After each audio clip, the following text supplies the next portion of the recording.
All right, so here's your second day talking about improper integrals, and we're going to look at ones with finite bounds here. If any of the ones with bounds of positive or negative infinity were particularly challenging, please make sure you're nominating those in the forms attached to each assignment so I can post an explanation video, or you can set up a Zoom call. So get yourself ready for notes, and we're going to finish our material from Chapter 7. You have Wednesday and Thursday to do a little bit of catch up on missing assignments as we prepare for our test next week. So improper integrals we saw yesterday is when the bound is equal to plus or minus infinity, where you have a horizontal asymptote necessary.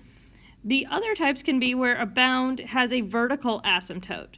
So that's what we're going to see in this first example. Our function is ln of x dx, and our bounds are 0 to 1. Well, if I think about what the function ln of x looks like, it has a vertical asymptote at 0. So if I'm looking for it, and then here it has a root at 1, so the area under the curve here would continue all the way down here,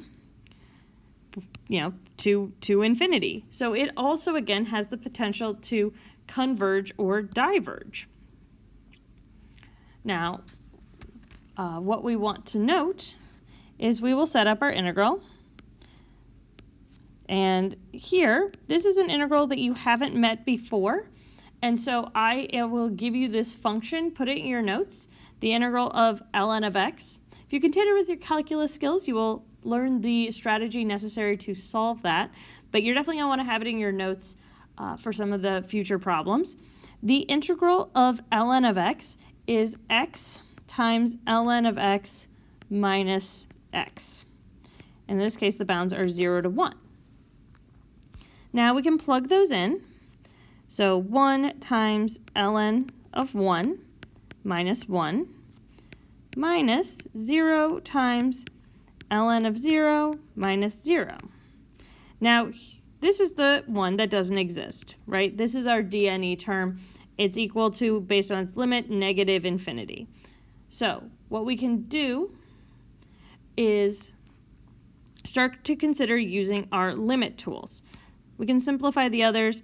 Ln of 1 is 0, so 1 times 0 minus 1 is negative 1, minus, and we can think of this as the limit as x approaches 0 of x times ln of x, and then the minus 0 cancels out. So all the terms are fine except for this one. This term is 0, this term 0, this is the negative 1 here. Now, the tool I would use for this limit is L'Hopital's. So I'm going to say that this is the same as the limit as ln of x over 1 over x. Because remember, for L'Hopital's, you need, you need an indeterminate form that's a fraction, where it's negative, where it's infinity over infinity. So that's what we're going to get here, so we can use L'Hopital's.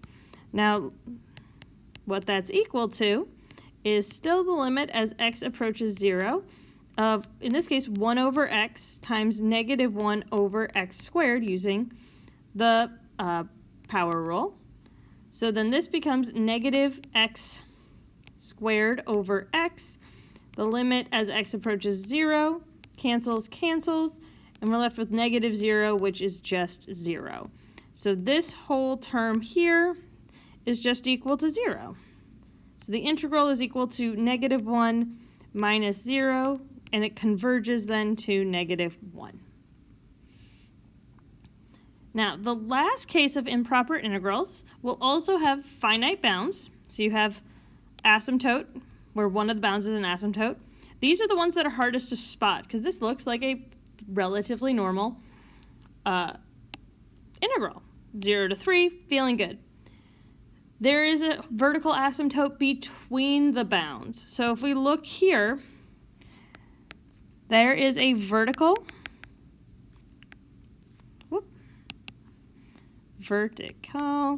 asymptote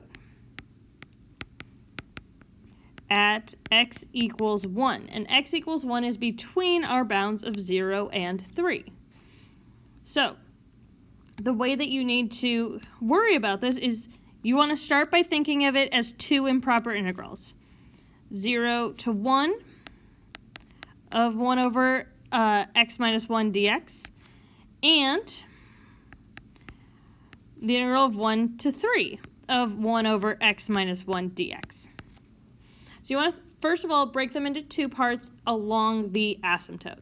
And the next thing you're going to do is evaluate them separately. I'm going to start by just evaluating this side, because if one part diverges, the whole thing will.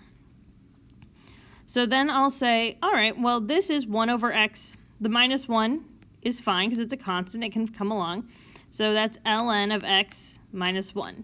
If you're not sure why that integral works, please feel free to use u substitution to prove it, going from 0 to 1. So then this becomes ln of 1 minus 1 minus ln of 0 minus 1. Here we go with the absolute value signs, not parentheses, whoops. So then I get ln of 0, and this would be ln of 1, so that is 0. Now here, we also have negative infinity, but unlike here, it's not an indeterminate form, because here it was 0 times negative infinity. It's indeterminate. Here it's just negative infinity. There's nothing that we can L'Hopital's with it. There's nothing that we can do to change that. So this entire integral here is negative infinity, which means that the integral diverges, meaning that it does not approach a number. Whatever this number may be, you can't add or subtract with the infinities, so the entire problem diverges. So these are the ones that are hardest to see, but knowing that the problem sets from this course are all improper integrals, not from this course, from this section are improper integrals, keep your eye out for that.